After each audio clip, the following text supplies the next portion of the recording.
All right.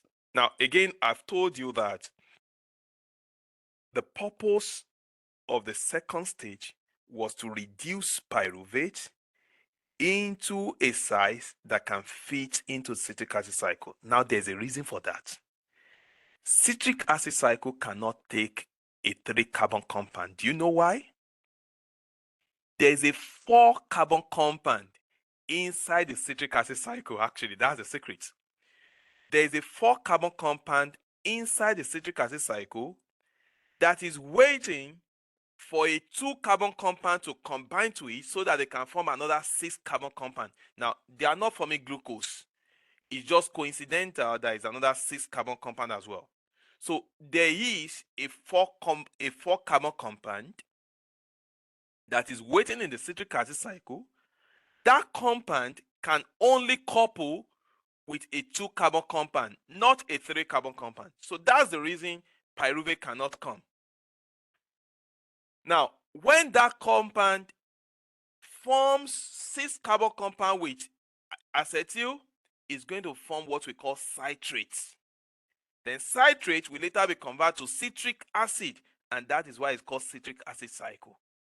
So let's go ahead and see the fun part of it.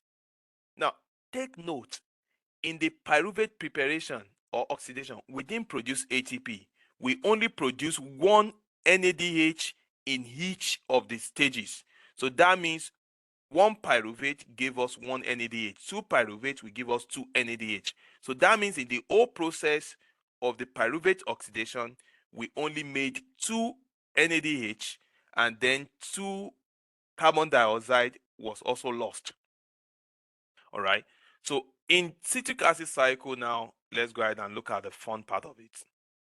So the citric acid cycle, also known as Kreb cycle, so we know this is also the same as Kreb cycle. So if you hear Kreb cycle, it's the same thing as citric acid cycle. Now, see what it's going to do. It oxidizes organic fuel derived from pyruvate. Now, can you tell me the name of that organic fuel that we derive from pyruvate? Can somebody put that on the chart? What is the name of the product that we took out of pyruvate? I want to say it on the chart. What did we produce from pyruvate? So I want to give you the story. At the end of glycolysis, we have pyruvate. In terms of the structure, we broke glucose into pyruvate. In pyruvate oxidation, what did we break pyruvate to become?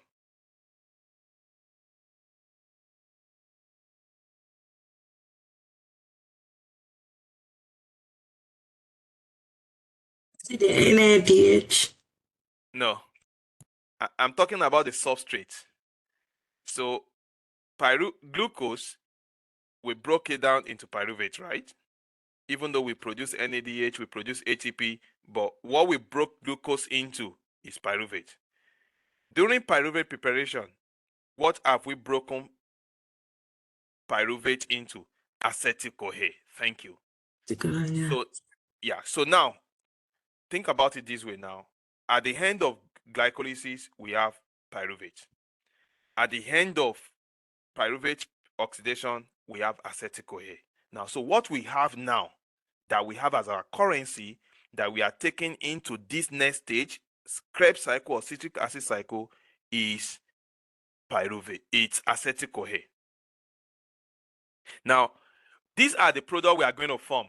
At the end of this whole cycle, we are going to make 1 ATP per acetyl-CoA, meaning that since we have 2 acetyl-CoA, we are going to have 2 ATP. We are going to make 3 NADH from 1, meaning that since we have 2, we are going to double it, it's going to be 6. We are going to make 1 FADH2, which I'm going to explain. Don't worry about it. It's also an electron acceptor. But FADH2 only come to accept electron when the electron is too small for NAD plus to accept. The electron is a smaller electron. It's just like they are giving out some pizza, and you are there and you are wondering, pizza is for kids. Or they are giving candy and you're like, I'm not going to get it, this is for kids. And you are feeling like, yeah, you go get it, I don't want it. So NAD plus is going to say, this electron, I like collecting the electron, but this electron is not my size. It's too small for me. You get it. So FADH is smaller. It's able to accept smaller electron. So that means it's going to make smaller ATP as well. So when one NADH is able to make 3 ATP, about that, FADH2 can only make about 2 ATP. Because the electron they also accepted have low energy. All right. So that means at the end of the whole cycle, for one pyruvate or for one acetyl-CoA, we are going to make 1 ATP in this cycle. We are going to make 3 ATP in this cycle, 3 NADH rather. Then we are going to make 1 FADH2. But if we are looking at it for the whole glucose, we are going to multiply by 2. Now, because, listen, because we brought acetyl-CoA into this phase, it still means we have a substrate. So this kind of phosphorylation is still substrate level phosphorylation. Let's go. So another 2 CO2 will be lost here as well. So that means at the end of citric acid cycle, we will have lost all the carbon because the 2 carbon that came with acetyl will be lost as CO2. The other one will also be lost as 2 CO2.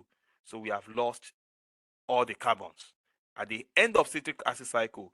And that's why I told you that in the electron transport chain, you are not working with substrate again. All the substrate has been lost. Let's go.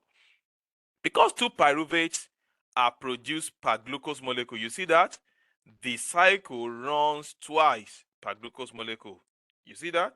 So every stage after glycolysis is double since we have broken it down into 2. Let's go. Now, this is the mystery part of it. And it's fun. It's fun. Just look at it with me. Note your questions if you have. Just follow me now.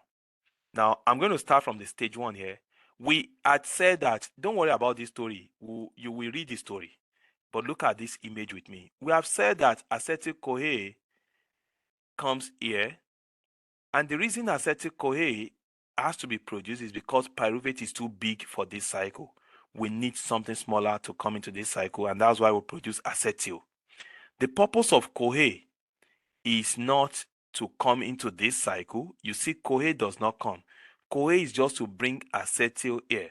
So you see, the moment acetyl-CoA comes here, it will drop acetyl and the CoA will return. You see, the CoA is going to return. Now, what do you notice that has happened? There's this 4 carbon compound. If you count this compound, oxaloacetate, sometimes you see us calling it OAA. It means it's oxaloacetate. Now, you see oxaloacetate here.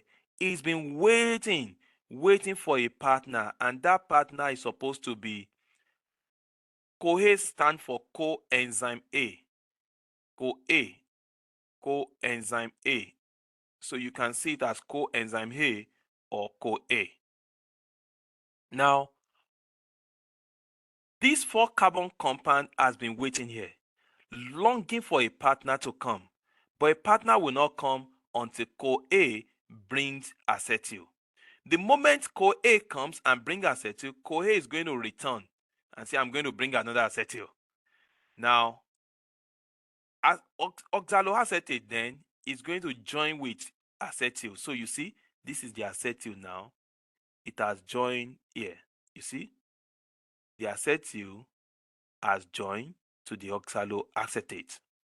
Now, what is formed? Citrate was formed by that.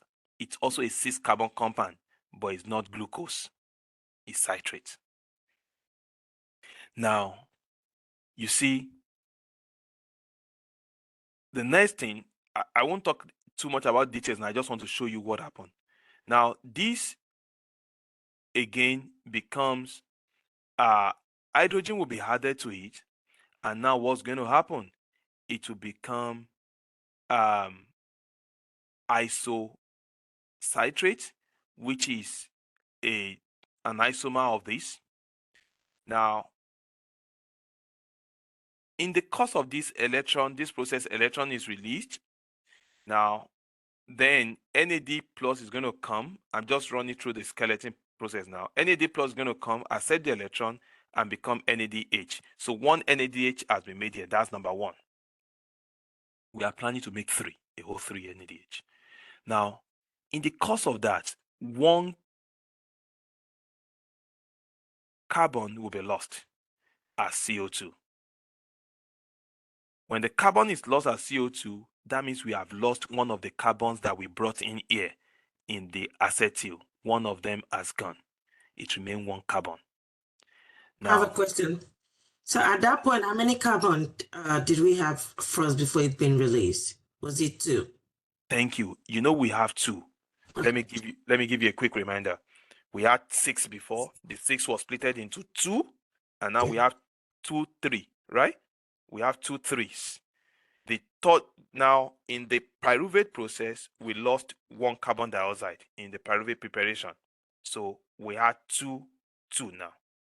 So each acetyl have 2, but we have 2 acetyl. Does that make sense? Yes. Good.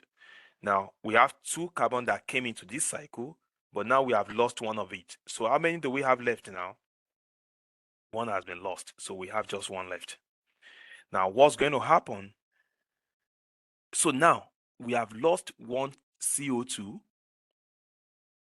and we have produced another NADH. So that cycle continue, form alpha ketoglutarate. Then in the course of that, again, see, another CO2 is also lost here. So what has happened now? We lost 1 carbon in pyruvate preparation. We lost the 2nd carbon here. We lost the 3rd carbon here. So that means the whole of the pyruvate is gone. Yes. Good, thank you. You know, we brought 2 in here. Now we have lost 2 of them already. So at this point, you have already breathed out 6 carbon dioxide, meaning that you have burned a whole glucose molecule. So technically, in citric acid cycle, that is when we breathe out 6 carbon compound, and then we breathe out 4 carbon compound in citric acid cycle. We breathe out 2 Carbon compound in in pyruvate preparation. Makes sense. We breathe out 2 in pyruvate preparation. We bring out 4 in citric acid cycle, and at that time we have burned the calorie. When you say you want to burn calorie, at that point you have burned the calorie. Now, what is now going to happen? See what's going to happen. In the course of this, again, another NAD plus get converted because we have electron flowing. We have electron flowing around, and now so we have 2 NADH now formed here. Now, but we still have this succinyl CoA here, which is here. Now, this is an enzyme to help this process. So this comes in. I'm not explaining these stories. I could talk about later, but I just want to get the framework now. This one, then in this case, we have GTP. Now, don't forget, when you say ADP, it means adenosine triphosphate. But don't forget that we have adenine, we have guanine, we have cytosine, we have thymine. So GTP is also like a form of ATP. The only thing is, it's not adenine, it's guanine. So GTP gets converted to GDP as well. I mean, GDP gets converted to GTP, and in case of that, phosphorylation also happens. Another ATP is formed. So 1 ATP is formed here in the whole process. I'll still talk about it more later, possibly. But major thing I need you to know is that a phosphate group, 1 ATP is formed. So 1 ATP is what is formed in the entire cycle, 1 ATP. Now, this will later be converted into succinate. Now, this is the case that an electron is released here, but this electron that was released was too small for NAD plus to accept. It won't fit into it. So FAD then come and accept the electron and become electron carrier. Now we call it FADH2. This FADH2 have capacity to make 2 ATP. It likes 2, and I'll tell you in the citric acid cycle why I say it likes 2, because FADH2, it can make 2 ATP, and the interesting thing also is that it goes on the 2nd protein complex. I will show it to you. later when we get there. Now, so the whole process continue. At the end of the day, we make another electrons, and the electron will be accepted by NAD plus, then NADH is formed. Now, key thing is this: 3 NADH is formed in the whole process, but the process is 2. So 3 times 2, 6. 1 FADH is from FADH2 is formed in the process, but the processes are 2 stages. I mean 2 concurrent stages, right? So that means 2 FADH. 1 ATP is formed in each. That means 2 ATP is formed in total. 2 carbon dioxide is lost in each. That means 4 carbon dioxide has been lost in total. At the end of the case, what's going to happen? This is going to come back here, and it's going to be waiting for another acetyl-CoA to bring acetyl again, and the cycle will continue. So this will always be the end product. It's the beginning product, is the beginning resource, and also always the end result. Now, let me run through the story quickly now before I stop this, and we can round off today. So the citric acid cycle have 8 steps, each catalyzed by specific enzymes, which you noted there. For the acetyl group of acetyl-CoA, you see, joins the cycle by combining to acetyl oxaloacetate to form citrate. The next 7 stage will decompose the citrate back to oxaloacetate. You see that? Making the process a cycle. So all of this process is to produce oxaloacetate back. Now the NADH and FADH2 produced by the cycle will carry electron. They are electron carriers. And we made 3 NADH, we made 1 FADH2. They will carry electrons to the electron transport chain. Let's go. Now, this is let me see if there's anything else I want to still point here. Input 2 pyruvate came into the cycle for pyruvate preparation. Before it became acetyl-CoA, now it became acetyl-CoA. Now acetyl-CoA came into the cycle, but we know we have 2 acetyl-CoA. We have 2 of them. So if you have 2 acetyl-CoA, that means it's going to be 2 cycles. That's why we say 2 oxaloacetate. All right. So 1 oxaloacetate is going to deal with 1 acetyl, accept it, and become citrate. The other oxaloacetate also will accept the other acetyl. Now, in the whole of the cycle, the output is we are going to have 1 ATP from each cycle. That will be 2 ATP in total. Now, don't forget we made 3 ATP from citric acid cycle. 3 NADH. But you know we made 1 NADH from the pyruvate preparation in between this stage. So if you add it to it, it's going to become 4. That makes it 8 NADH in total. Because we made 3 actively here, you see we made 3 here. 1, 2, 3 times 2, 6. But we made 1 here. We made 1 here. So if you add it to it, it becomes 4. But don't forget also that we already made 2 here as well. In glycolysis, we'll add it all together. Now, so if you come here, we made 8 NADH in total now. Just looking at the 2 stages, pyruvate preparation and citric acid cycle, we made 8 NADH. Then we made 2 FADH2. Then we have broken down 6 O carbon dioxide has been gone. So a whole glucose molecule has been lost. All right. So in the next video, I'll be talking about oxidative phosphorylation electron transport chain. Thank you.